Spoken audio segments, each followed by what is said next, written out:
This past week, the Philippines was hit by a massive storm, Typhoon Ondoy, also known as Ketsana. About 80% of the capital Manila is underwater. Nearly 2 million people were affected by the storm.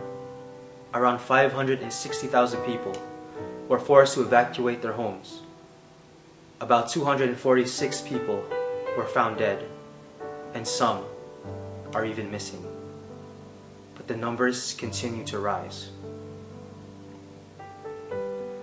The devastation in the Philippines has caused people to lose their homes, their valuables, and priceless possessions that can never be replaced. People need rescuing, food and clean water, clothing, shelter, and medical aid. Please join us as we help the flood victims of the Philippines. To make a donation, simply go to redcross.org.ph or philippineaid.org.